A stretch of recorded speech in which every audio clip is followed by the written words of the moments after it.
Mike Roberts is joining us, the first CEO of ICANN, joining us from Portal Valley, California. Mike, you became ICANN's first CEO in October 1998. How did that happen?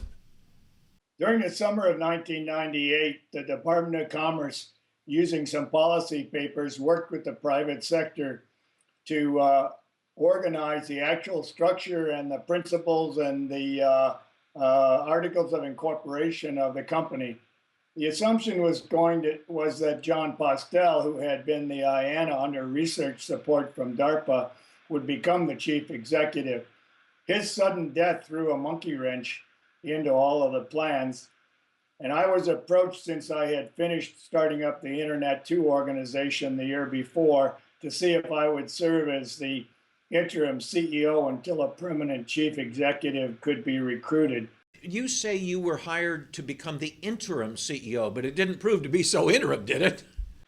Well, that was a very interesting story because we had a group of experienced initial board members who were very interested in an agenda that got some things done. And they decided after several months that they would defer the recruiting of the permanent executive until they got farther along on the trajectory that they wanted ICANN to pursue. What were you doing career wise? Well, my background was in academic computing and networking, first at Stanford University and then as the vice president for EDUCOM in Washington, representing research universities in academic networking.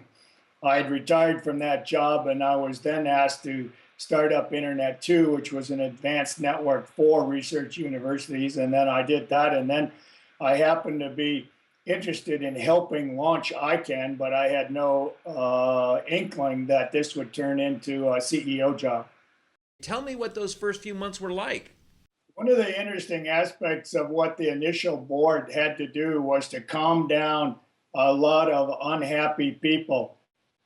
The internet engineers weren't very happy. The domain name entrepreneurs weren't very happy. The public interest advocates weren't very happy. So we found ourselves I should say that the initial board members, who turned out to be a heroic group of people, were chosen, among other things, because they had not been part of the domain name wars. And so what happened was that sort of automatically made them objects of suspicion by all of the factions. The internet engineers didn't see anybody they recognized, neither did the entrepreneurs. Certainly the libertarians and the populists didn't find anybody they were very excited about. So we had to really focus in the first year or 2 years on trust. That's a familiar term that persists today. ICANN is still earning people's trust because the internet changes, and so has ICANN. Describe, if you will, the organizational chart below you. We had inherited from John Postel's research grant 5 or 6 staffers down in Marina del Rey who legally worked for the who legally worked for the University of Southern California through its research institute. And over several months, when we finally had some funds, they transferred to an ICANN payroll and became the IANA group in ICANN that takes care of all of the mechanics of managing and administering the root. In addition to that, I hired over a period of months several people to begin to support the policy-making functions of ICANN.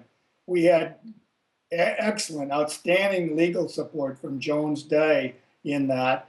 And I had 3 people, Diane Schroeder and Molly Van Houweling, that were support for me and support for the board. I think at the end of 1999, there were 7 or 8 employees at ICANN. You personally, do you have one recollection of the funnest part of your ICANN experience? During the first 6 months of ICANN, I received a whole lot of personal abuse, and so did others of the directors and others of the staff. And there were moments when I asked myself, well, you're ready for retirement. Why are you putting up with this?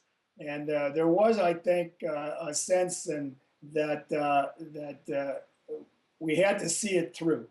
And I would not conceivably have continued without a board that felt just as strongly as I did that personal abuse went with the territory, and you just let it roll off you. Mike, any regrets? No, none. I look back on it and I look at the successful track that ICANN has followed and the hard work of the succeeding boards. I think that I can't leave this interview without saying that ICANN owes a tremendous debt of gratitude to the volunteer directors over the years who have not gotten the recognition they deserve or any other positive feedback in many cases, except the